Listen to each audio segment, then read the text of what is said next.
guys, it's Hamin. If you're thinking about becoming a cabin crew for Flydubai, this video is for you. I'm going to walk you through everything you need to know before applying, including the requirements, the interview process, my real timeline, training, housing, and also the benefits of working as a cabin crew for Flydubai. So let's get started. First, let's talk about the minimum requirements. The full official requirements are actually listed on the Flydubai website, and I'll put the link in the description box so you can check it yourself. But just to summarize, you need to be at least 21 years old and the minimum height is around 158 centimeters. You can't have visible tattoos while in uniform, and you need to have a valid passport and be medically fit. You also need to be fluent in English, and you must be willing to relocate to Dubai. A high school diploma is essential, and you have to have at least 1 year of customer service experience, ideally in aviation, hospitality, and sales. Now let's talk about salary and benefits. The basic salary plus housing and transportation allowance is around 8,275 AED. On top of that, you get flying pay, which is on average around 4,500 AED per month depending on your flying hours. So in total, it's usually around 12,000 AED or more per month. You also get medical insurance, 30 days of paid leave per year, an annual leave ticket, end of service benefits, and an open-ended contract. My favorite one is the flight tickets. You can get around 90% discount for yourself and your family and about 50% discount for your friends. We also have something called the Flydubai Platinum discount.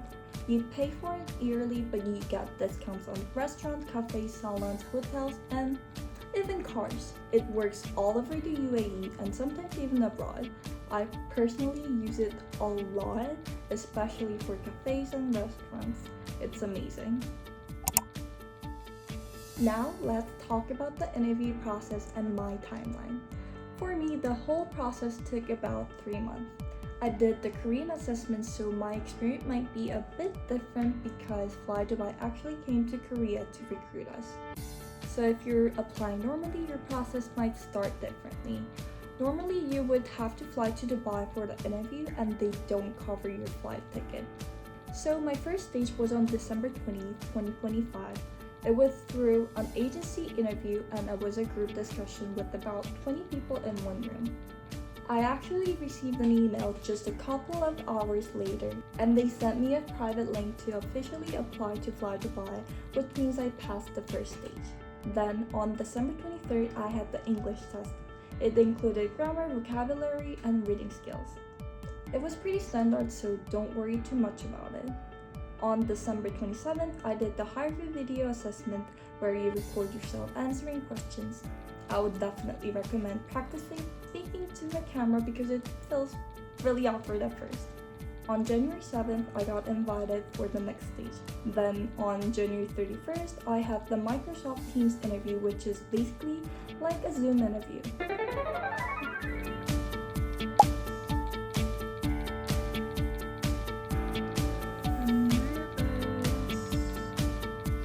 My biggest tip here is to be honest and tell your full story with details.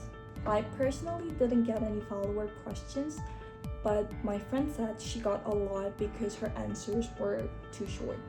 So I think Flydubai really wants to hear all the details, not just short answers. On February 22nd, I had the final stage.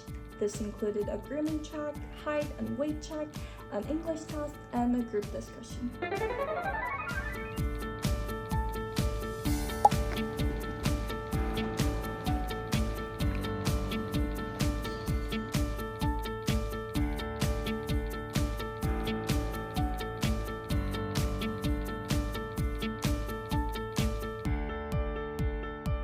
For the English test, there was also a small math part, but don't be scared. It's very basic, like time difference calculations and simple currency conversions. Then on February 26th, I received my congratulations letter. And on March 24th, I got my visa, flight ticket, and hotel details. That's when everything felt real. Now let's talk about training. Training is about 7 weeks. It's quite intense but also really fun. You learn safety procedures, emergency situations, and service. For those of you who ask if we get paid during training, the answer is yes, but you only receive the basic salary. There is also a training bond which is about $2,650 for the first year. So that's something you should be aware of before applying. Now let's talk about housing in Dubai because this is really important. Flydubai will book a hotel for you for 1 month, but the cost will be deducted from your salary. I recommend bringing at least 2 months rent worth of money. I personally brought around $4,000 and I used everything in my first month. But I was going out pretty much every weekend, so yeah. You also need to think about extra costs like deposit, commission fee, dewa, and sometimes furniture if your apartment is unfurnished. In Dubai, rent is usually paid in checks. For me, I pay 6 checks per year, but you can try to negotiate with your brokers to pay in 1 or 2 checks. Also, you can request an advanced housing allowance through the company system. They will teach you how to do this during training, so don't worry.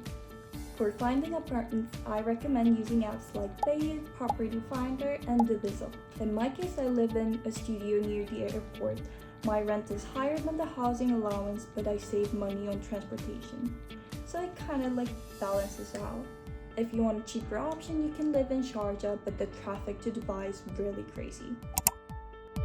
So yeah, that's everything you need to know before applying to Flydubai.